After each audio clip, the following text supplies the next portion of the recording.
We are interviewing James Leslie Gadbury. He was born on February 27, 1923. Mr. Gadbury served in World War II as a Marine. His highest rank was corporal. We are recording on May 14, 2010, at Monticello High School. Carrie Wilson, Samantha Thompson, Petey Biddle, Will Lieb, and Charlie Hill are conducting this interview for the Veterans History Project at the Library of Congress. Okay. My full name is James Leslie Gadbury. I always go by Les. And I joined the Marine Corps in January 1942 and served in January 1946. And I have spent over 2 years and 4 months in the South Pacific, and I was in the campaigns of Bougainville, the Northern Solomons, and Guam, and Iwo Jima. And other places I was on New Zealand, Guadalcanal, and the Marshall Islands, and so on. See, but we did a lot of island hopping. See. Thank you very much. Thank you very much. It's a real pleasure to come and see so many bright faces in front of you here. When I think back to 70 years ago, I thought I'd been sitting right here in this high school, not in this part, but in the old high school, where you are.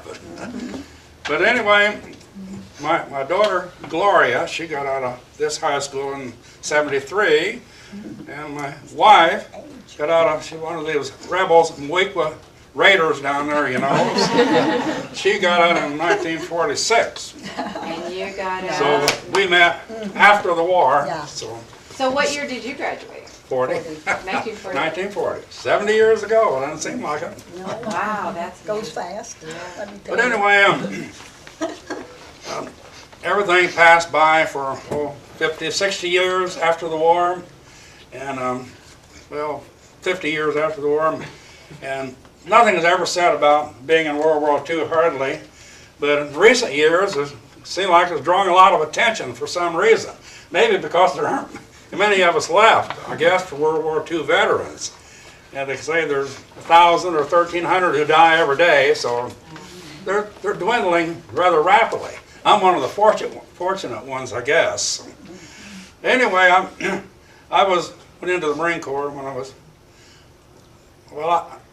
I worked in 5 different states before I went in the Marine Corps. And that was over a period about 1.5 years after I graduated from high school. Worked in, of course, Illinois, Kentucky, Fort Knox, Indiana, Proving Ground, up at Wilmington, Illinois, down at Tennessee, where they built these concrete igloos, you know, they stored munitions in. Then we were down in Texarkana, Texas, the same type of a project. You ever seen those concrete igloos back in World War II? They were big Quonset huts, reinforced concrete, real thick walls, and they covered them over with dirt. They were all over different places in the U.S. See, one close, a hand's over here by 9-inch, you know, west of Decatur. There's a bunch of them over there. But anyway, I went into the Marine Corps when I was still 18, and from there started out in California. We went to New Zealand. We went to Guadalcanal. We went to Bougainville, back to Guadalcanal, then we went to Guam, then eventually went to Iwo Jima, back to Iwo Jima, then home. So that's about a period about 2 years and 4 months, I guess, over there in the South Pacific. One on Guam and Iwo Jima wasn't in the South Pacific, but Guadalcanal and Bougainville, New Zealand, of course, were down in the South Pacific. But that's just a little brief say. And we don't want too much because these ladies are going to ask you quite a few Oh, questions. yeah, right, okay. We don't want to give it all away. Yes, okay. All right, sure, that's fine. Okay, When did you join the military and why? I joined the military in January 1942, right after Pearl Harbor. I was in Texas at the time. The project was kind of shut down momentarily, so we came home and I signed up for the Marine Corps. Of course, back then, going in, and at that particular time, they weren't prepared for all this great quantity of new personnel. So it was about a month after I signed up before I was allowed to go in. See, they were short of everything when we went in. In fact, we wore our dress greens in boot camp. We didn't have no dungarees, no khaki for us at the time. Just give you a little idea how it was early in the war. See, we were for ages before we ever got a steel helmet. We had pith helmets, kind of a wide brim, air cooled type helmet. Pretty nice for California. Was there a specific reason for joining the Marines? Well, I've been around a lot. I've been at military camps working, like in Fort Knox and Rantoul, for example. But I always had a feeling about the Marines. And, well, we thought there was something special, but every branch of the service is special, see. But to me, I thought I liked the Marines. So that's all I can say. They're not necessarily so. No, get me so. Were you married at the time when you joined the military? No, I was not. How often were you able to communicate with your family and friends? How often, what was that? Were you able to communicate with family members and friends? We could write letters most any time we wanted. For one time, I noticed we always used V-mail when we got overseas, but we couldn't tell where we were at. And about mail delivery and so forth, one time I got 30 letters. Hadn't received any letters for a whole month or a little longer, see. So that's kind of the way it was. Yes, we could write when we I don't know if you ever saw any of those little V-mails or not. They were mimeographed off somewhere or another, and it was only about so big. So Was it hard to adapt to military life? not for me it wasn't, no. It was for some. It was tough. It was tough going, and that's where you gain all your respect, see. Where was your training at? What was that? Where was your training at? Training. We started out in California. Actually went through the Marine Corps base there in San Diego, and then we went to Camp Elliott, which was a Marine Corps camp at that time. But that was before they opened Camp Pendleton. So after a few months at Camp Elliott with all types of combat training, we hiked to Camp Pendleton, which took us 4 days, 60 miles. So when we went to Camp Pendleton, you've heard about that, I'm sure. It's a monstrous place now. Back then, there was only about 2 barracks there, and we were in one of them. See, we were the first ones at Camp Pendleton. Like the clothing issues and everything was just starting out, see, in World War II. Oh, and then, of course, there, as I mentioned before, we went to New Zealand and then started island hopping, and you see on that map, see. Where were you first stationed? First stationed? Well, I was in the Marine Corps base at San Diego first, and went to Camp Elliott and then to Pendleton. I ended up in 8th and I Street in Washington, D.C. This was after the war was over, see. So you marched from Camp Elliott to Camp Pendleton? Yeah. Yes. I didn't have foot trouble, but some had blisters like this on the balls of the feet. We was carrying heavy transport packs too, see. What happened while you were in New Zealand? Well, New Zealand was, we had tremendous training there. Now, we talk about 25-mile hikes. Now, I'm telling you, 25-mile hikes in one day. We had many of those. I don't know, one person said, we went on a 300-mile hike. They wrote home and said, 300 miles? You put them all together, I imagine we did hike 300 miles, but not at one time. But New Zealand was a beautiful country, wonderful food, and of course, all of their military personnel were in Africa at the time, see, early in the war. See, they got in before we did, actually. And so there wasn't much there on the home front. That's one reason probably why we went to New Zealand, was the Japanese were taking everything, see, down the line to get in the Philippines and so on. So they thought New Zealand was probably one of the next targets, and we were scattered around different places on the island. I was on the North Island at Auckland, close to Auckland. And of course, the South Island with Wellington, which is the capital down there, see. One thing about New Zealand, I'll just mention something else. We got to go on an excursion trip up to Rotorua one time.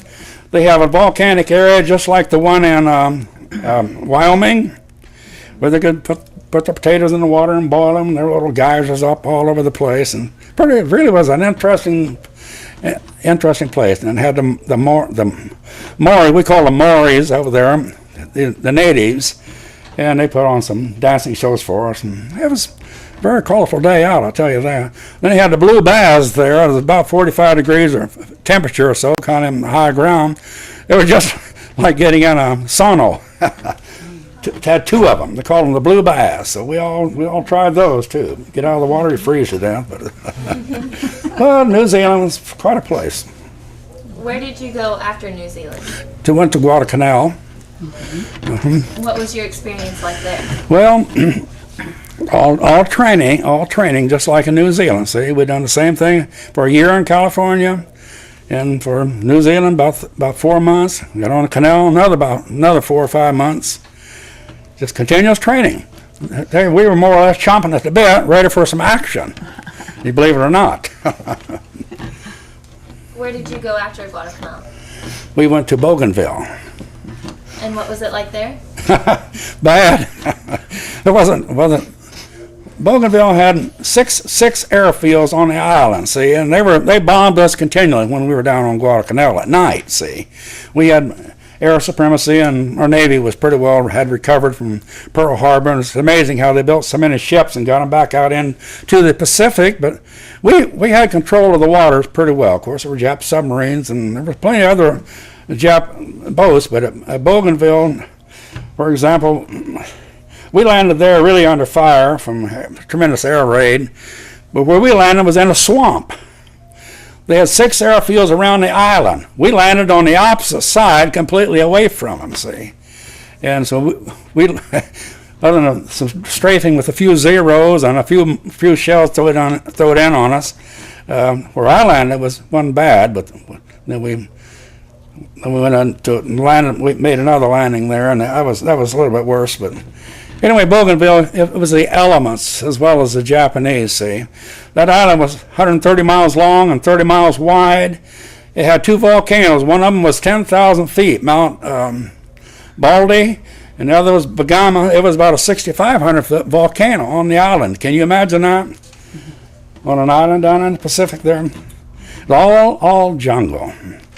But anyway, what we did in Bougainville, we established a beachhead, a perimeter defense, about 5 miles inland, maybe 5 miles wide, and we left that at the end of December, after Christmas. We left and turned it over to the Army. Now, John Blacker, who just died recently from White Heath, you might know John Blacker, he just died yesterday or day before. He was one of those who relieved us with his Army group. And they had some tough times. But the Japanese had no way of getting across that island except on little narrow trails and paths, you might say, see. And, of course, they had all those airfields. There were supposed to be 60,000 Japanese on the island. We landed there probably 10, maybe 10 or 12,000 of our Marines, but we were kind of far away from them. So Bougainville, it was... the elements were probably tougher than the Japanese, I might say, being able to survive it. I mean, the heat, and the mud, and the jungle rot, and the mosquitoes, and the rain, and more rain. So it wasn't very pleasant. Of course, all we ever had was a poncho, see? And maybe a muddy foxhole, possibly. And we stayed in those foxholes at night, I'll tell you. Anybody was out wandering around, and our Marines, they were fair game, I guess you might say. So you stayed put at night. When were you called in to fight at Iwo Jima? We, in early February 1945, we boarded ship to go to Iwo Jima. Now, we had no idea. When we went aboard ship anytime, go to Guam or Iwo Jima, we had no idea where we were going, but they had big 4x8 sheets of plywood, and they had replicas of the island. You know, somebody had molded all the terrain features and everything, so put a lot of the pillboxes like on that map, not all of those, but they had a lot of them showing. So so we studied that, and once we got on the island, it made no difference at all. You couldn't tell anything about it, but it gave you an idea. But we went to Iwo Jima, and our 3rd Division had already been on more or less 3 campaigns, and they wanted to save us for the Guam invasion, to spearhead the Japan invasion, see. But after about the 4th day, when the first flag was put up, now the first flag is not the one the famous flag, see what I mean? The first flag is the one I saw from aboard ship. I was still on the ship yet, see. Then we landed the next day, and we landed on February the 24th. That's when one of our regiments landed on February the 21st, a few days before us, the 21st Marines. Then our 9th Marines, we went in about 2 or 3 days after they did.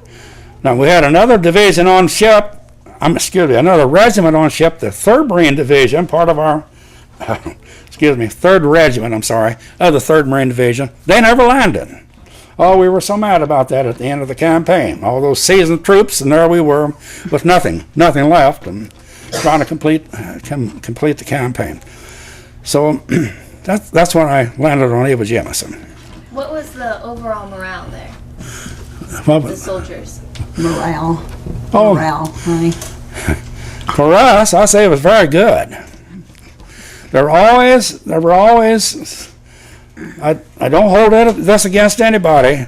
There were always those who couldn't take combat, and that's no disgrace at all. See, that's just human nature.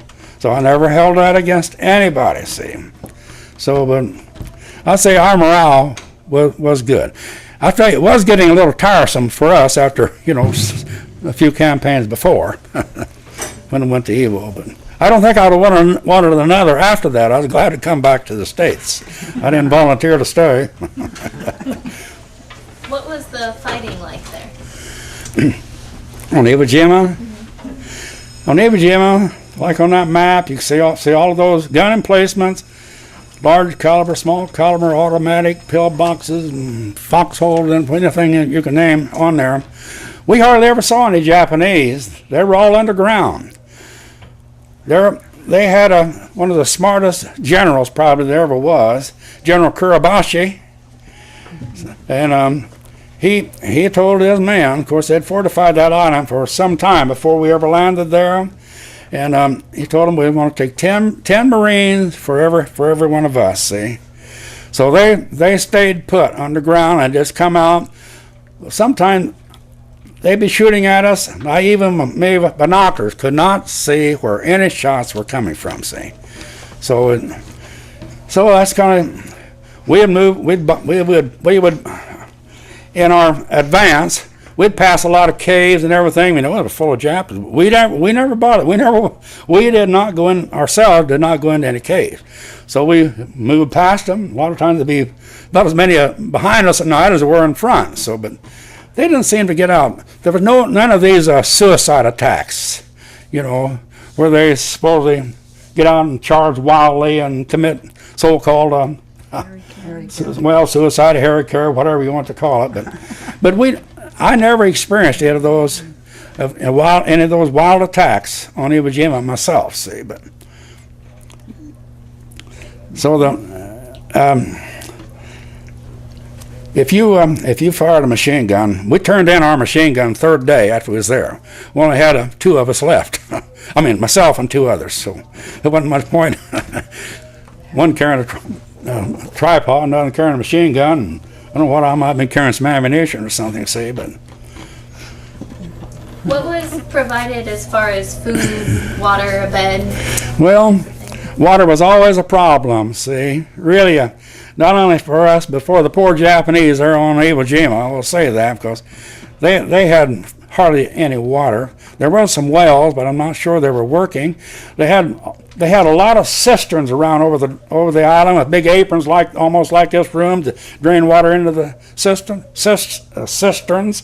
I never saw a drop of water in any of those. So I don't know what the Japanese did for water, and we like to die of thirst a few times because we couldn't get water up to us. We all carried 2 canteens, but if you didn't ration a little bit, first thing you know, it's gone. So, but Iwo Jima was cool. It was cool there. See, it wasn't hot like it was on Guam and on the Canal and Bougainville. See, it was pretty cool there.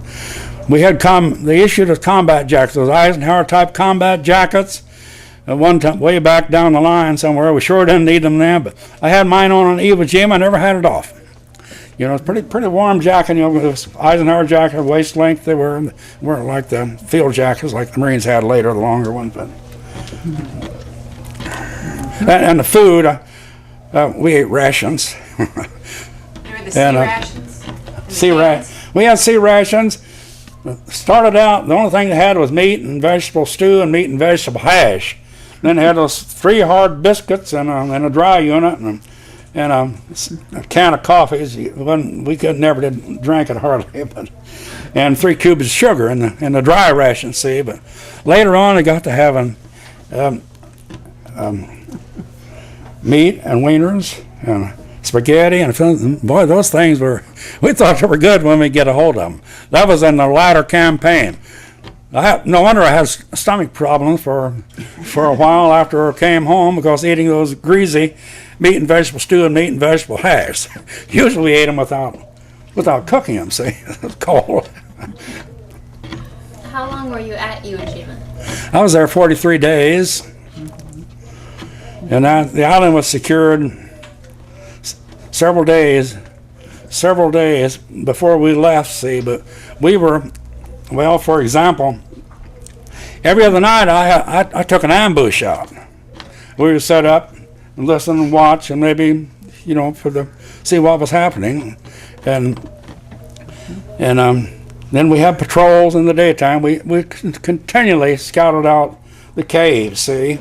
And just give you a little example. One day we had a Japanese prisoner, real nice acting fellow, and we took him and went to a cave, and we had an interpreter. And outside of the cave, they set up and tried to coax somebody from the cave to come out. And eventually, here a person, Japanese, come out of the cave, sat down there with the interpreter and the other Japanese, and gave him a cigarette. And they were crazy about American cigarettes because theirs were inferior grade or something. Maybe I didn't smoke, so I don't know. But anyway, they sat there for quite a while, and then finally they went back. Our prisoner went back in with the Japanese out of the cave, and we heard a shot. He never came back. So what was it? Did someone shoot him? Some of those Japanese were such fanatics. They thought if someone was going to surrender, they'd shoot him themselves. And Japanese, I don't know. I don't like to tell you about it, but they did. They did commit a lot of suicide on themselves. I will say that, if they were wounded and so forth. See, they didn't want to be taken prisoner, but the ones we had prisoners seemed like it was just perfectly, ordinary people, more or less. Kind of bad when you have to fight people like that, but it's you or them. So then, if you fought at night, would you sleep during the day, or? That's a good question. We always had 3 in a foxhole ordinarily. See, I remember one night on Guam, was only 2 of us. We had a big attack that night, but usually we always had 3, 1 watching, 2 sleeping. The guy, when it come your time to get off your 2-hour watch, bang, you fell asleep so quick you didn't even know to let the rest of the world go by and depend on someone to be looking. See, so oh yes, we just saw we got very, very tired. See, because when did you arrive in Guam? What? When did you arrive in Guam? February the 21st. That's kind of an odd story about Guam. See, that was in the Mariana campaigns. The 4th Division and an Army group was landing on Saipan. We were there too. We were supposed to hit Guam 3 days later. But they got word the old Japanese fleet was coming out to annihilate the American fleet and annihilate the landings on the Marianas. So what did they do to our ships and our convoy? They sent us back to Eniwetok, back in the Marshall Islands. And we laid in a harbor there for 30 days aboard ship. Actually, we was aboard ship 48 days before we landed. Can you imagine? Before we went back to land on Guam on February the 21st, 1944. And what was the situation like there? Well, Guam was the worst, most dangerous, I guess, beachhead that I was ever on before. I guess it was just almost impossible. Of course, I didn't land on the first wave there. It might have been the 6th or 7th wave afterwards. But the first wave moved inland, see. By the time we got there, they had everything, the beach was zeroed in on with the mortars and artillery shells and so on, see. So Guam was an island about 27, 35 maybe miles long, maybe about 12 miles wide at the widest place. And this odd thing about Guam, our campaign was completed. 2 months later, what happened? We had a 10-day sweep of the island. Again, so many Japanese were still left there. And one Japanese surrendered 27 years later.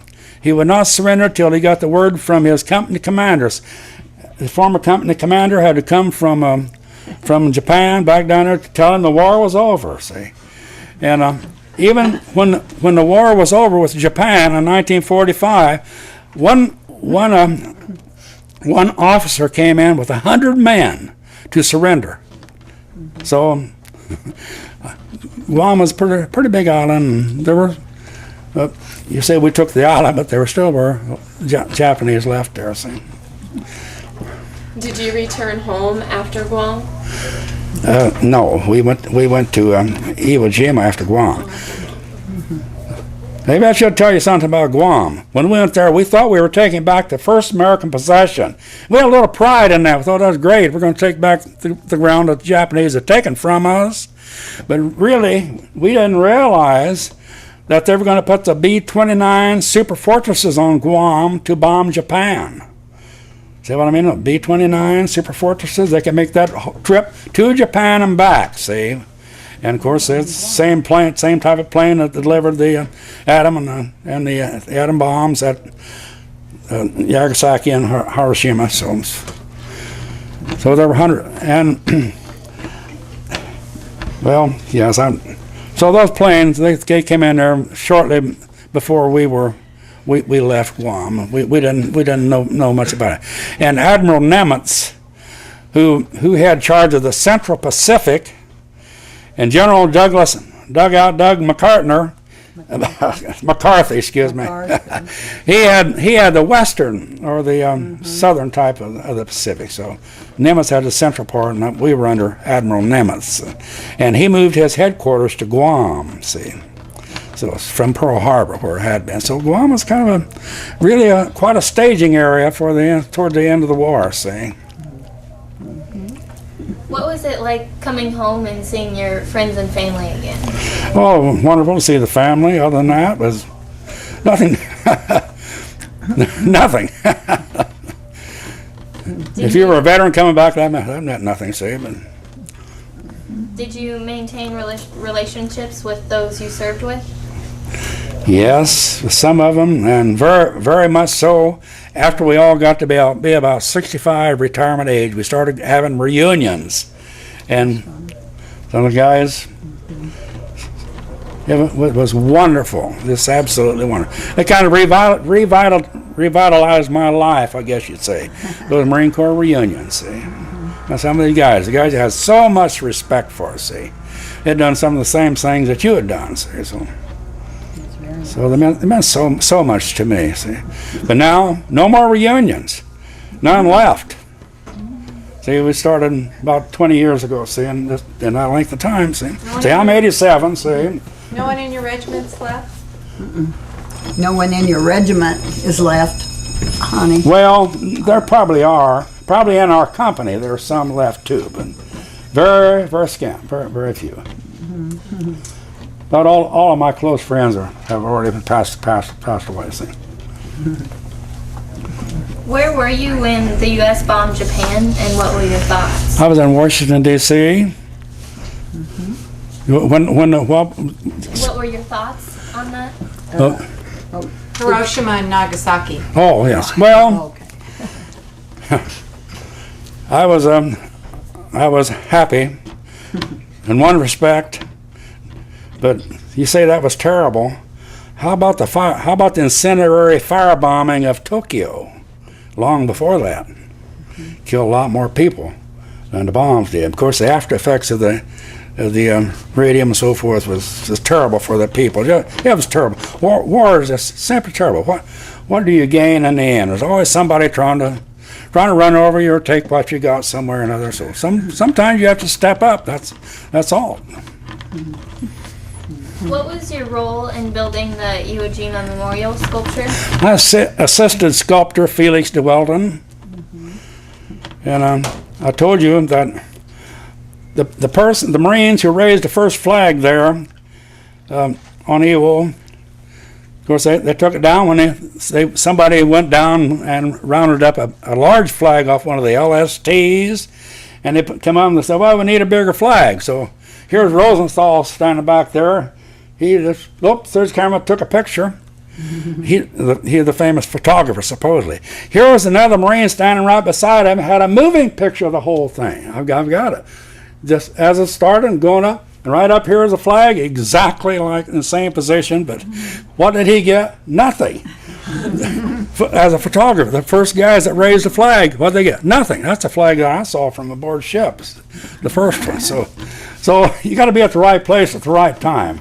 That's what you say about Rosenthal. See? How did you get chosen to help with the statue? Well, probably because I've been on Iwo Jima. When I went to D.C., they asked me to play with the baseball team, of course. And we played baseball even though we were combat soldiers. We were frontline soldiers, and we were riflemen, you might say. But we still had time for sports. So I started out, I was going to be on the baseball team. I started, and the statue came up, the idea about the statue, and they asked me. And, they painted a rosy picture, see? Oh, what did it mean to me and everything? So about 5 months later, we unveiled it.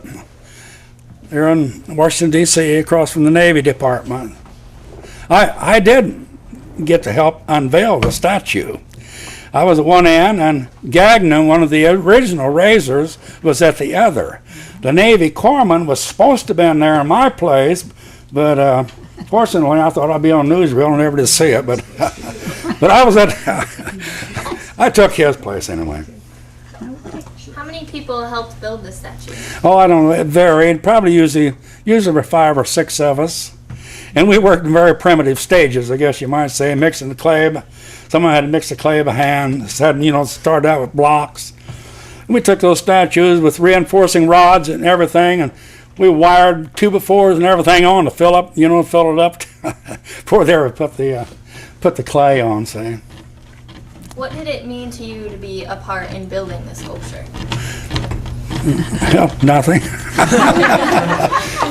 No, they replaced it with a big statue, see, and that one's long forgotten. But I tell you, I went out there in 1946, and Felix de Weldon, the sculptor, a great big old run-down studio, it's a monstrous place. There he had these heads. All of them were maybe taller than this table, and 6 heads of the present statue in clay, see.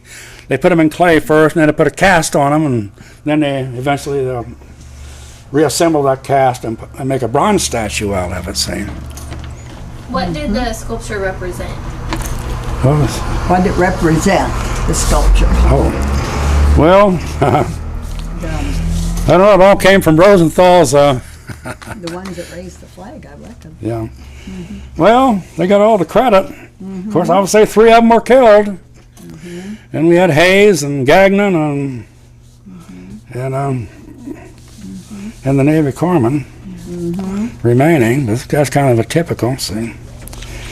Yeah, my company, like on Iwo Jima, just tell you to give you a little example We didn't land the first day. We had about 200 in our company, and we ended up, when we left, 17 of us.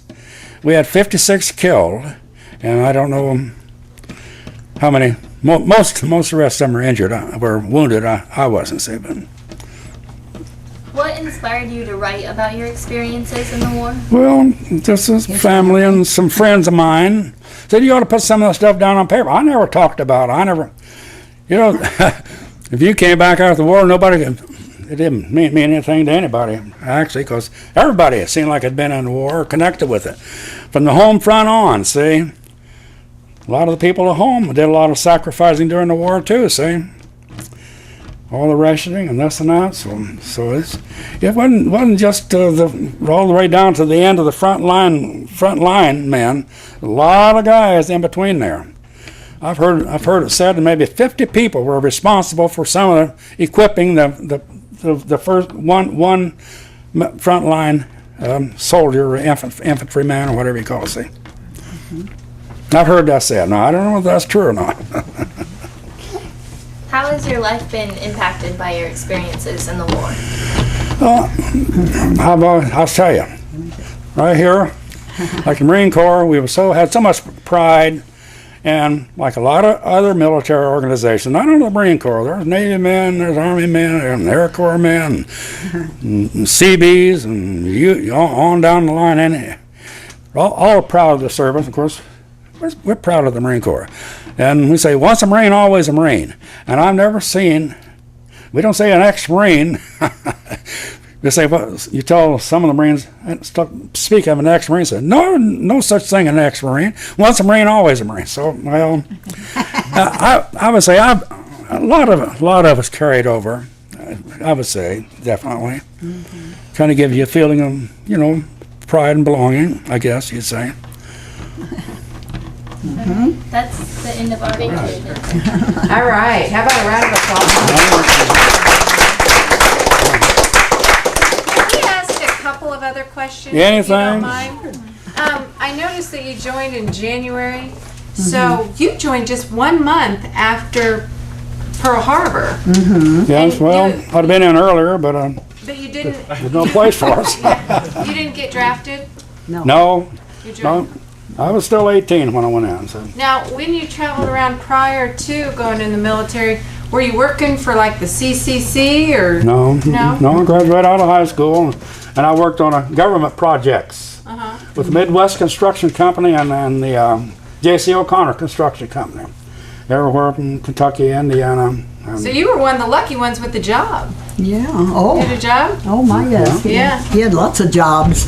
He had lots of jobs. Oh yes, I made some good money, big money. Back then. Down in Tennessee, for example, 1 week, 40 hours straight time, 44 hours overtime, union scale. I drew a check of $96, 1 week. Wow. Unbelievable. Social Security taken out was 1%. Does No, we anyone didn't. else? Yeah. What is a pillbox? A pill. Well, box.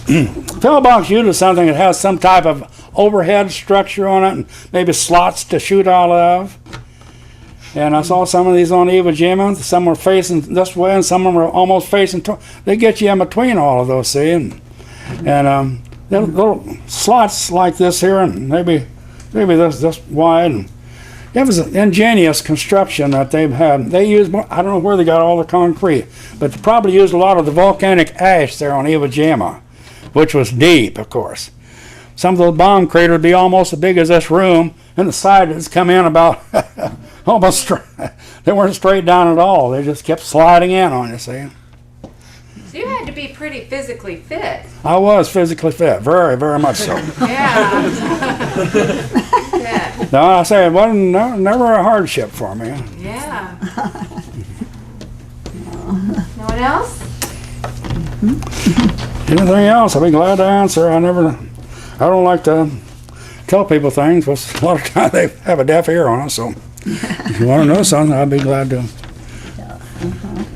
Well, I think for some, and you touched on it, how awful war is.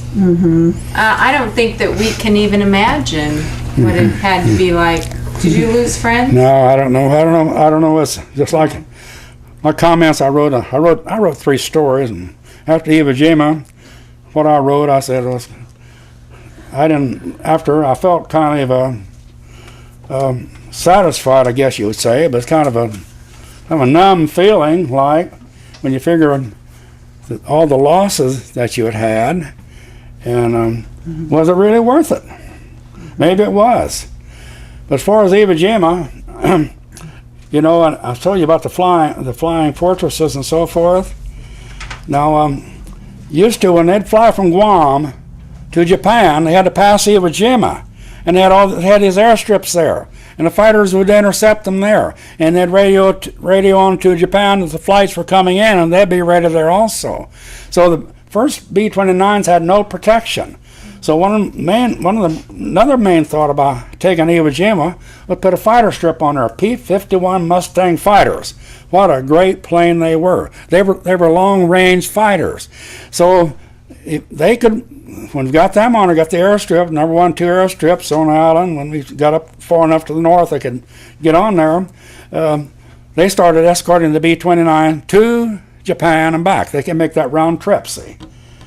And so that saved a lot of lives, I would say.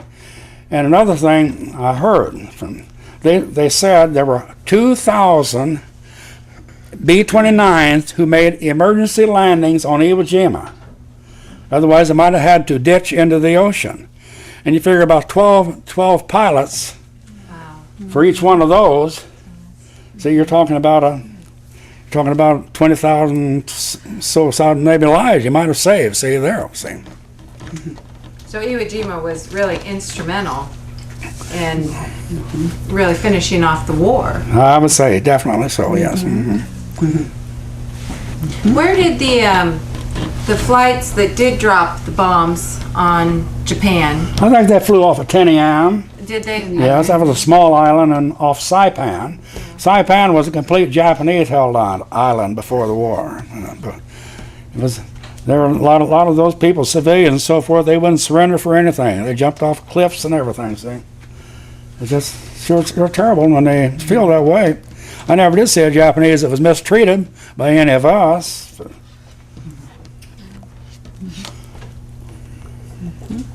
What type of ship were you transported on from island to island? The transport ships? Yeah. First one went on was the USS Mount Vernon, which was a converted luxury liner. We went from converted, I would say.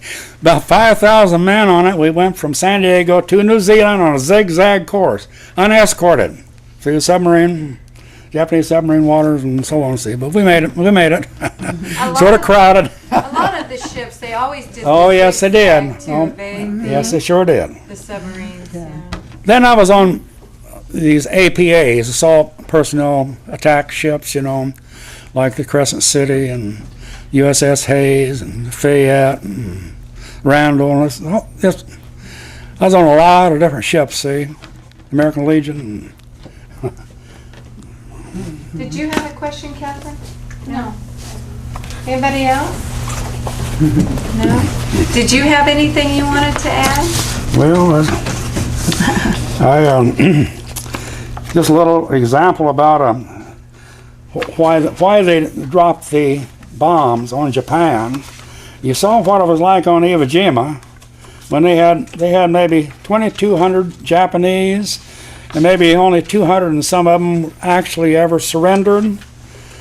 And in Japan, they had the little children, all of them equipped everything down to spears and whatever else it would be to defend their island. See.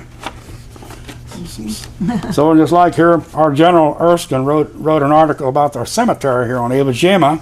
That wasn't a question whether we could take the island or not, but whether there would be anyone left to dedicate the cemetery afterwards. Wow.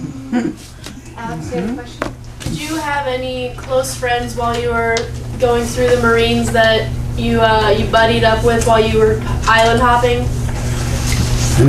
Close friends? Oh yes. Yeah. Very close. Yeah, well, it's like on Iwo Jima, 2 boys in my squad. young boys, younger than I was, they called me the old man. I had my 22nd birthday on Iwo Jima. Oh, they were Dale Danielson, we called him Junior, big, tall, beautiful built boy. And the other one was Clifford Sladen from Massachusetts. And I had those two left, and I was going to try my best to protect them. And one day we're pulling off the front lines, and I was supposed to cover them. I didn't see anybody to cover them. But when I left, after Danielson left and Sladen left, I ran about 25 yards, dropped down behind a body. Sladen shot squarely in the back of the head. And that was on about March the 3rd. Then Dale Danielson, the boy from Lafayette, Indiana, I corresponded with his mother there quite often for a long time afterwards. We were in the foxhole one morning, and we circled a spot and came in from the back side on Iwo Jima. And I told he and a boy named Albert said they were getting something out of their pack, real early in the morning to get maybe a bite to eat. Probably wasn't much of anything, but anyway, I told them, you guys better get down. It's too late in the game to be taking any chances. And about that time, what happened? Danielson dropped, fell right back on me, shot squarely in the back, see. That was the last of my squad right there. So yes, I had a lot of close friends. Oh, yes. When you figure 80 out of our company, see, I knew about all of them, most of them pretty well, see. I was out of a company of 200. About 200, sometimes a little more, sometimes maybe fewer, see, but I think on Iwo Jima we landed with 206 in our company. That's counting our headquarters company and everything like that too, see. Of course, those guys were pretty well back behind, but they don't think they didn't take their chances too, though, see. And did you all sail from San Diego together, the 206? Your company is... Yeah, when we left, oh yes. Yeah. But see, in that 2.5 years, we had guys got malaria. Oh, a lot of guys got malaria down in Guadalcanal and on Bougainville. A lot of them got malaria, and others were recycled back home for different reasons. And one person, he had a letter. His wife was wanting a divorce. He got to go home. So there's really quite a turnover. We kept getting replacements all the time, just like any other military group. Not only ours, of course. See, I would never say anything about our group as above anyone else, because I think everyone was important, had an important role. Yes. Well, how did you guys communicate when you were taking an island? What different types of communication would you use? Radio communication? Well, we didn't have anything like that ourselves, but we had them in our company headquarters. The phones. There's phones. And you had to run a line, though. Mm-hmm. It's an old crank phone, and there was a line. Yeah. But they weren't very good. Well, they had these regular radios. One time, when we were in a real bad place, and I saw somebody jump in the foxhole next to us, happened to be our battalion commander, Lieutenant Colonel Randall, and he was over there talking, and we could hear their conversation. I was telling him over the radio, move out, see. He said, well, we have had too many casualties. You can't move without just committing suicide, and we're too short of men. And the voice came back, says, move out, this is war. Of course you're going to have casualties, this is war. But we didn't move out, and our beloved battalion commander got relieved. He ended up as a major general, though, so he didn't. That's that's right. He attended a lot of our reunions. That you guys need. Are you all set to put that out there? And we got the release form and everything. So I was most happy to come in and talk to you, young people. We're very happy with and I hope some way, somehow, we can get rid of some of these places like Iraq and Afghanistan, of course Pakistan, everything else looming on the horizon. You never know, see, but it isn't good. There's always somebody trying to take over something. All right. Well, thank you. Thank you very much. Most certainly welcome.